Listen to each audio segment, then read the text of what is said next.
à mon aide. Seigneur, viens vite à mon secours. Gloire au Père, au Fils, au Saint-Esprit, maintenant et toujours. Dans les siècles des siècles, Amen. Alléluia. Viens, Esprit Saint, Illumine nos cœurs, emplis-nous de ta paix. En nous murmure, Abba. Tu es vérité, ô Dieu, toi notre science et notre crainte. Viens, Esprit Saint, illumine nos cœurs, emplis-nous de ta paix. En nous murmure, Abba. Marguerite s'est déposée sur le tombeau. Et les soldats dans ton corps immaculé, tu es ressuscité le troisième jour, donnant la vie au monde, Dieu Sauveur. Et du haut des cieux, les anges te chantèrent comme à la source de la vie. Gloire à ta résurrection, ô Christ. Gloire à ta royauté. Gloire à ton œuvre de salut, Seigneur, ami des hommes.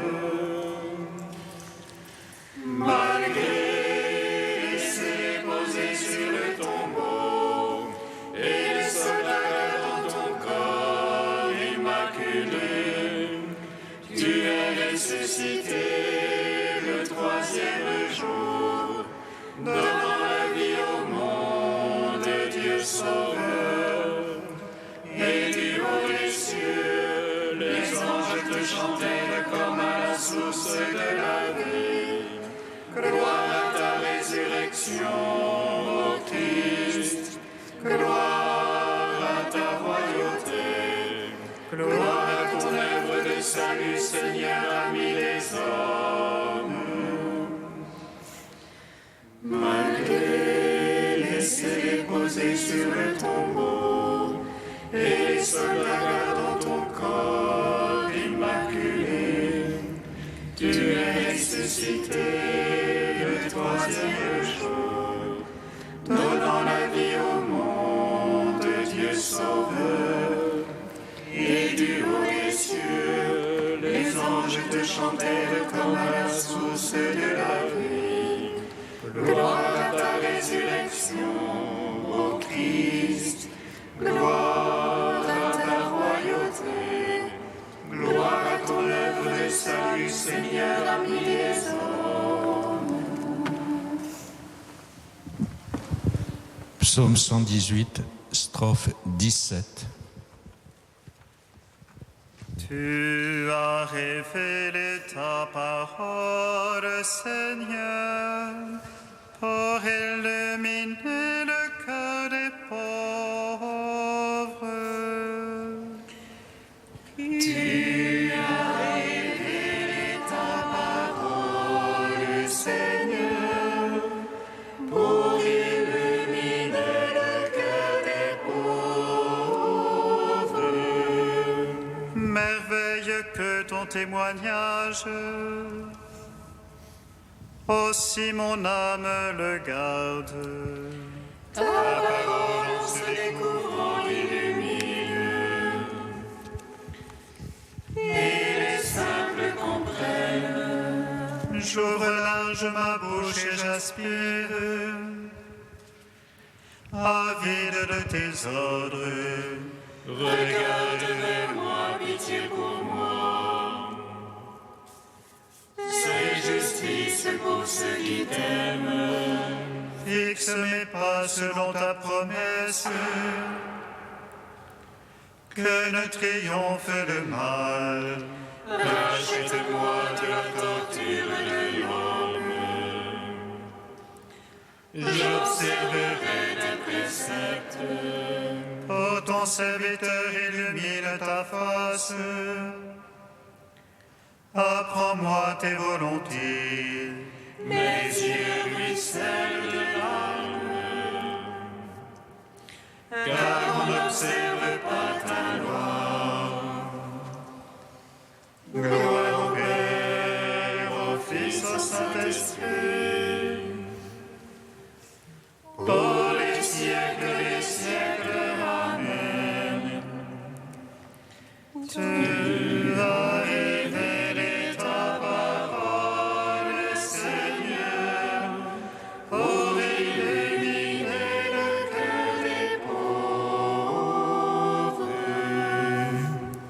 Psaume 126.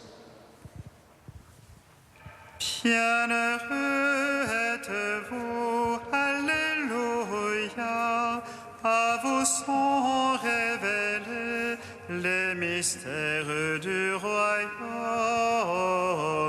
des cieux.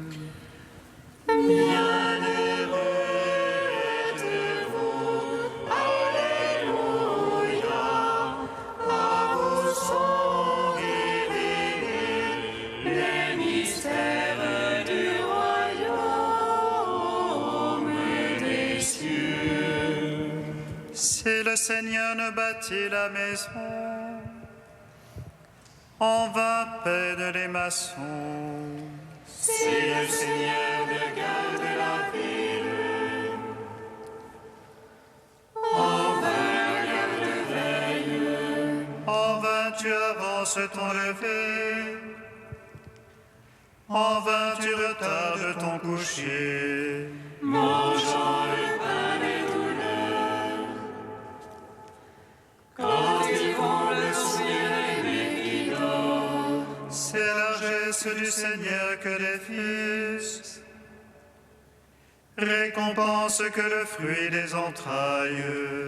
Comme une flèche à la main du héros, ainsi les fils de la jeunesse. Heureux celui qui de ses traits a pu remplir son carquois. Sur la place dont il vient on conteste, il tient tête à ceux qui attaquent. Gloire au Père, au Fils, au Saint-Esprit, Pour les siècles des siècles. Amen. bienheureux êtes-vous, Alléluia, à vous sont révélés les mystères du royaume des cieux. Psaume 127. Heureux qui craint le Seigneur et marche en ses voies. Du labeur de tes mains tu profiteras. Pour ton aise et bien-être, Ton épouse une vigne fructueuse au cœur de ta maison. tes fils des plants d'olivier. Alentour de la table, Voilà de quel bien sera béni celui qui craint Dieu. que le Seigneur te bénisse de Sion. Tous les jours de ta vie, Puisses-tu voir Jérusalem dans le bonheur et vois les fils de tes fils, paix sur Israël. gloire au Père, au Fils, au Saint-Esprit. Pour les siècles des siècles. Amen. Bienheureux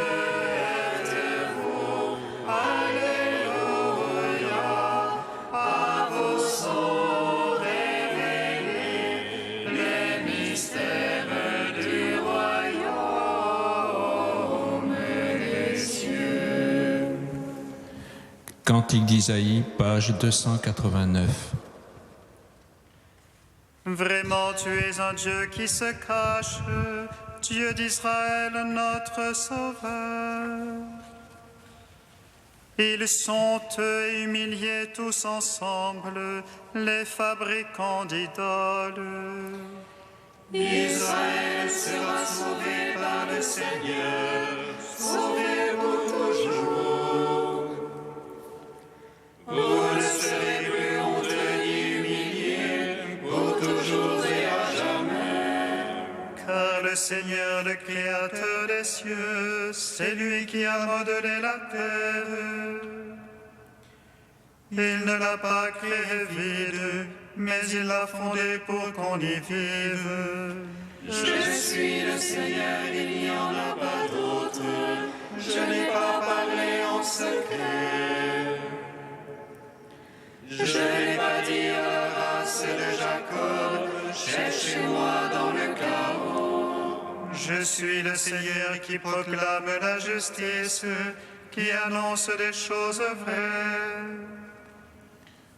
Tournez-vous vers moi et vous serez sauvés, tous les confins de la terre. J'en fais le serment par moi-même, car ce qui sort de ma bouche est vérité. C'est une parole irrévocable, devant moi tout genou fléchira. Par moi toute langue en fera le serment, en Dieu seul la victoire et la force. Gloire au Père, au Fils, au Saint-Esprit, pour les siècles des siècles. Amen.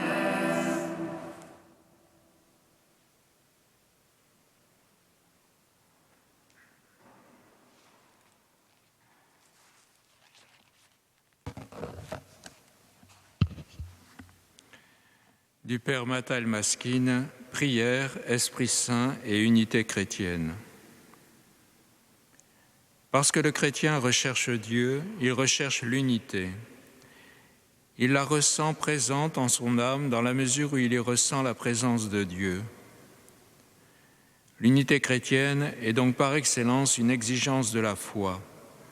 Nous la recherchons parce qu'elle nous sollicite au plus profond de nous-mêmes. Cependant, tous n'ont pas le même sens de Dieu et ils ne considèrent pas l'unité sous le même angle. Chez les hommes, l'unité se dilate ou se rétrécit dans la mesure où leurs cœurs sont en relation avec Dieu. D'aucuns ne la ressentent pas du tout, d'autres même la renient. C'est une épreuve de la foi. Dans son essence, l'unité est engendrée par la maturité de la foi et par un trop-plein spirituel qui déborde les barrières de la haine, les divergences de la pensée, les dissensions de l'âme, les artifices de l'intelligence et les préoccupations de la chair. Recherchée au niveau de Dieu, l'unité des hommes est un idéal qui dépasse les forces humaines. Elle surgit par contre comme une nécessité, comme une conséquence inévitable et directe de l'union de l'homme à Dieu.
livrèrent bataille. Israël fut battu et chacun s'enfuit à ses tentes. Ce fut un très grand désastre.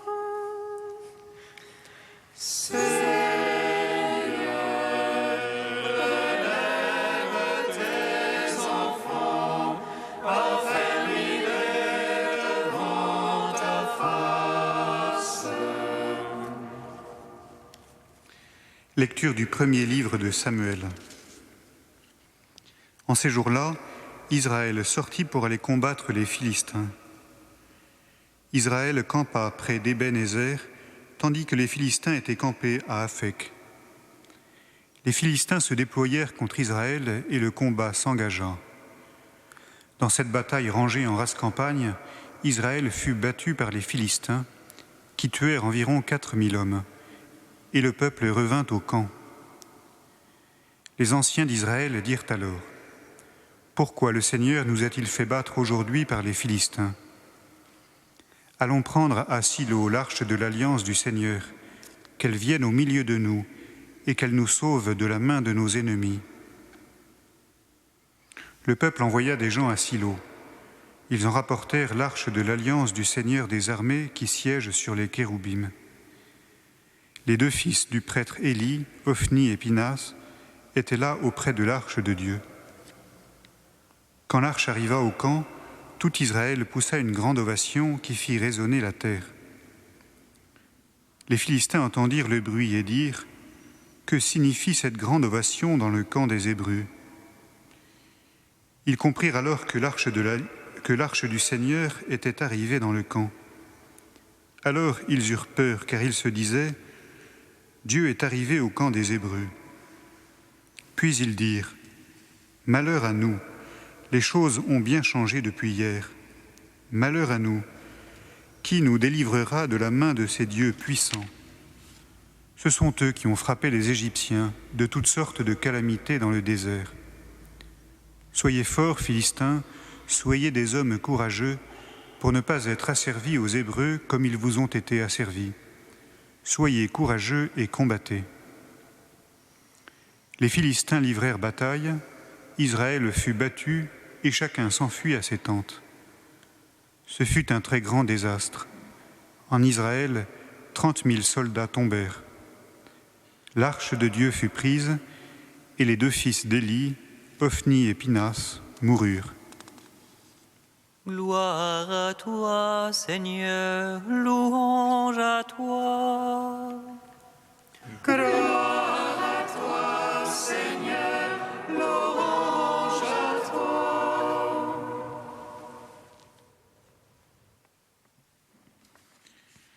Deux visages de Dieu dans ce récit du premier livre de Samuel, deux manifestations contradictoires. La première, celle d'un Dieu qui libère son peuple du joug de la puissante Égypte et qui présente tous les attributs humains de la force. Et la seconde, qui lui est contraire, celle d'un Dieu impuissant à soutenir son peuple dans la bataille et, pire à l'aune de nos critères humains, d'un Dieu se laissant malmener et prendre en otage par l'ennemi. Avec cette question lancinante des Hébreux qui reste sans réponse. Pourquoi ? Pourquoi donc le Dieu de nos pères, qui par sa main puissante permit la sortie d'Égypte et la conquête de la terre promise, et dont la force s'est jusqu'ici déployée dans l'histoire en faveur d'Israël, peut-il également prendre le visage de la faiblesse et de l'échec ? Pourquoi le Seigneur nous a-t-il fait battre aujourd'hui par les Philistins ? Tout au long de l'Écriture sainte, le Dieu créateur et sauveur, le Dieu qui vient vers l'homme et l'invite à entrer en relation avec lui, est ainsi présenté sous des traits parfois antinomiques. Le Dieu créateur du monde et de l'homme, le Dieu du déluge, de la tour de Babel et des grandes théophanies, est aussi le Dieu qui n'empêche pas le meurtre d'Abel, le Dieu absent qui laisse Joseph en prise avec ses frères, le Dieu qui manifeste sa présence par le murmure d'une brise légère, ou qui, dans certains psaumes, est muet et indifférent à la prière d'un malheureux. Ces contradictions se retrouvent naturellement au cœur du mystère de l'incarnation. Le Christ qui parle avec autorité et vis-à-vis duquel même les démons sont soumis, connaît la faim, la soif, la fatigue et la tristesse, puis se laisse livrer et crucifier. Il est continuellement un objet de questionnement plus que d'affirmation. Qui est-il celui-là pour que même la mer et le vent lui obéissent? Mais aussi, il en a sauvé d'autres et il ne peut se sauver lui-même. Que faire avec tout cela? Rendre grâce tout d'abord en réalisant que notre Dieu reste et doit rester pour nous l'objet d'une question dont la réponse est toujours à découvrir. C'est que nos réflexions et notre langage n'épuiseront jamais sa grandeur et son mystère. Les enseignements du dogme et du magistère de l'Église ne mettent pas un terme à ce questionnement, ils sont autant de balises pour nourrir notre contemplation, pour guider notre route vers celui qui n'aura jamais fini de se donner à voir et à aimer. Il se dit, se laisse contempler, se livre lui-même sans que l'on puisse définitivement mettre la main sur lui. Bien plus que l'objet d'une réflexion, sa connaissance est le fruit d'une relation par laquelle il nous donne de découvrir la largeur, la longueur, la hauteur, la profondeur de son amour sans jamais les épuiser, demeurant ainsi une question afin de nous attirer toujours plus vers lui. Fais grandir toujours plus en nos cœurs, Seigneur, le désir de te connaître et de t'aimer. Puissent les vicissitudes de nos existences être l'objet d'un étonnement toujours plus grand. Elles seront autant de marches par lesquelles nous monterons vers ta lumière.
Sois béni, ô notre Père, prends pitié de nous. Sois béni, ô notre Père, prends pitié de nous. Béni sois-tu, Seigneur, pour les fiancés. Aide-les à construire une famille chrétienne. Sois béni,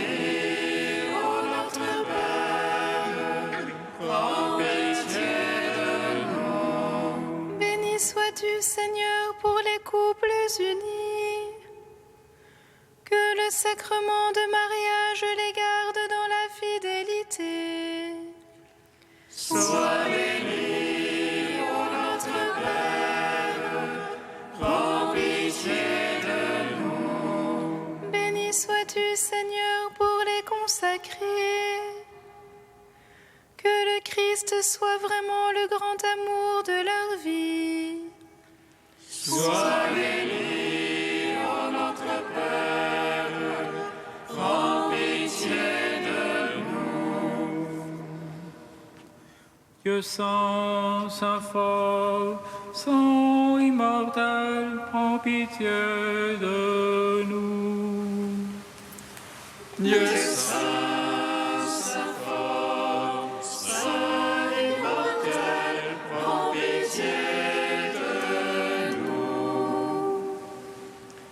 Dieu saint, saint fort, saint immortel, prends pitié de nous. Gloire au Père et au Fils et au Saint-Esprit, maintenant et toujours et dans les siècles des siècles. Amen. Saint immortel, prends pitié de nous. Dieu saint, saint fort, saint immortel, prends pitié de nous. Dieu tout-puissant, tu te laisses connaître par les chemins imprévisibles de ta grâce. Nous te magnifions. Notre Père qui es aux cieux, que ton nom soit sanctifié, que ton règne vienne, que ta volonté soit faite sur la terre comme au ciel. Donne-nous aujourd'hui notre pain de ce jour. Pardonne-nous nos offenses, comme nous pardonnons aussi à ceux qui nous ont offensés. Et ne nous soumets pas à la tentation, mais délivre-nous du mal. Car c'est à toi qu'appartiennent le règne, la puissance et la gloire, pour les siècles des siècles. Amen. aux appels de ton peuple en prière, réponds Seigneur en ta bonté. Donne à chacun la claire vision de ce qu'il doit faire et la force de l'accomplir. Par Jésus-Christ, ton Fils, notre Seigneur et notre Dieu, qui règne avec toi et le Saint-Esprit, maintenant et pour les siècles des siècles. Amen. Bénissons le Seigneur. Nous rendons grâce à Dieu. Amen. L'ange annonça à Marie qu'elle serait la mère du Sauveur. Et conçue de l'Esprit Saint, réjouis-toi, Marie, pleine de grâce, le Seigneur est avec toi. Tu es bénie entre les femmes, et Jésus, le fruit de ton sein, est béni. Voici la servante du Seigneur. Qu'il me soit fait selon ta parole. Réjouis-toi, Marie, pleine de grâce, le Seigneur est avec toi. Tu es bénie entre les femmes, et Jésus, le fruit de ton sein, est béni. Et le Verbe s'est fait chair. Et il a demeuré parmi nous. Réjouis-toi, Marie, pleine de grâce, le Seigneur est avec toi. Tu es bénie entre les femmes, et Jésus, le fruit de ton sein, est béni. Prie pour nous, Sainte Mère de Dieu. Afin que nous soyons